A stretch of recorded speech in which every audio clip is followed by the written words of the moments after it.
Olá, meu nome é Ana Paula, sou aluna do curso de Sistemas de Informação da Estácio FIB e juntamente com meu colega Gleidson Romero, nós iremos apresentar um trabalho da disciplina de Modelagem de Banco de Dados, orientada pelo professor Antônio Cordeiro.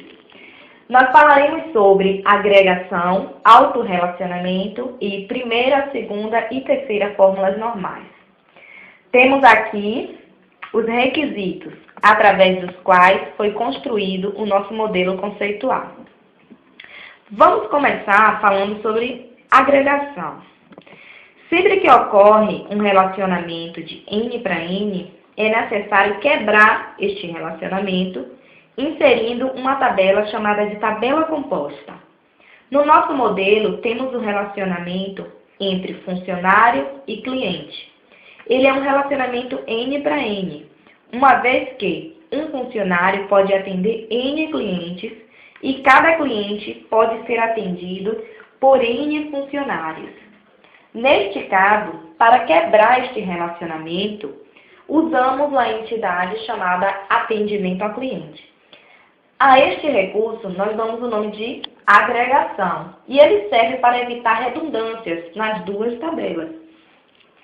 Na tabela de cliente e na tabela de funcionário. Agora eu vou falar sobre autorrelacionamento. Os autorrelacionamentos são, na verdade, uma forma de representarmos relações de hierarquia entre ocorrências de uma mesma entidade. Por exemplo, vamos considerar a entidade funcionária, sendo que no modelo conceitual já representamos o conceito de que um funcionário possui no mínimo um e no máximo um gerente. E um gerente pode gerenciar no mínimo um e no máximo N funcionários.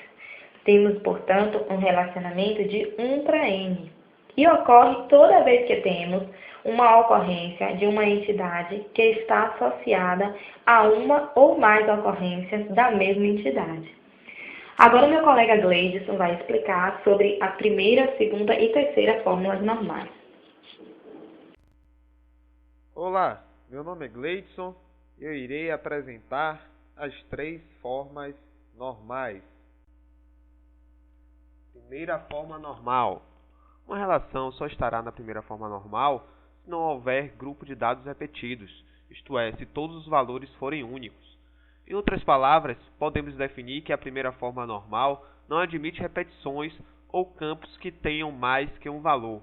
Os procedimentos mais recomendados para aplicar a primeira forma normal são os seguintes: identificar a chave primária da entidade, identificar o grupo repetitivo e removê-lo da entidade, criar uma nova entidade com a chave primária da entidade anterior e o grupo repetitivo, como vamos ver no exemplo a seguir. Neste exemplo, considere a tabela abaixo.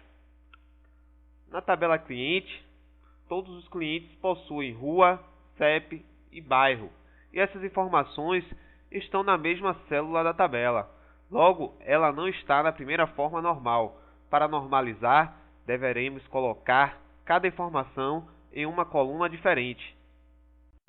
Como vocês podem ver, mesmo com os ajustes, a tabela ainda não está na primeira forma normal, pois há cliente com mais de um telefone e os valores estão em uma mesma célula. Então, para normalizar, será necessário criar uma nova tabela para armazenar os números dos telefones e o campo-chave da tabela cliente. Neste exemplo, como vocês podem ver, foi criada uma nova entidade para que a forma normal fosse satisfatória. Segunda forma normal.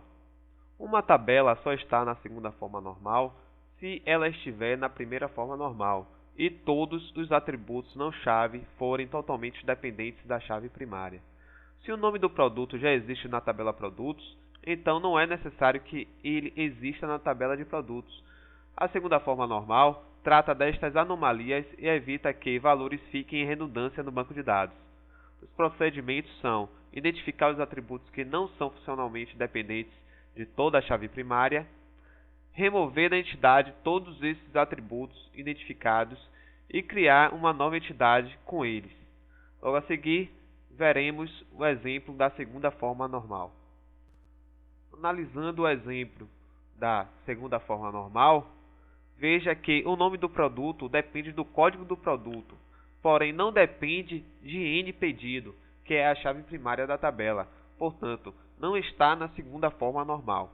Isto gera problema com a manutenção dos dados, pois se houver alteração no nome do produto, teremos que alterar em todos os registros da tabela item pedido. Então, para normalizar esta tabela, teremos de criar a tabela produto, que ficará com os atributos código produto e produto. E na tabela item pedido, manteremos somente os atributos npedido, código produto, quantidade, valor unitário e subtotal. Conforme visto na primeira forma normal, quando aplicamos normalização, é comum gerar novas tabelas, a fim de satisfazer as formas normais que estão sendo aplicadas. Terceira forma normal. Uma tabela está na terceira forma normal se ela estiver na segunda forma normal e se nenhuma coluna não chave depender de outra coluna não chave. Na terceira forma normal, temos de eliminar aqueles campos que podem ser obtidos pela equação de outros campos da mesma tabela. Os procedimentos são identificar todos os atributos que são funcionalmente dependentes de outros atributos não chave e removê-los, ou seja, a chave primária da nova entidade será o atributo do qual os atributos removidos são funcionalmente dependentes. No exemplo, observando a tabela item pedido, veremos que a mesma não está na terceira forma normal, pois o subtotal é o resultado da multiplicação quantidade vezes valor unitário. Desta forma, a coluna subtotal depende de outra coluna não chave. Então, para normalizar a tabela item pedido para a terceira forma normal, eu tive que eliminar a coluna subtotal, como visto no exemplo. Conforme visto também na primeira forma normal e na segunda forma normal, a normalização torna a tabela mais otimizada e sem anomalias. Obrigado, ficamos por aqui, até a próxima.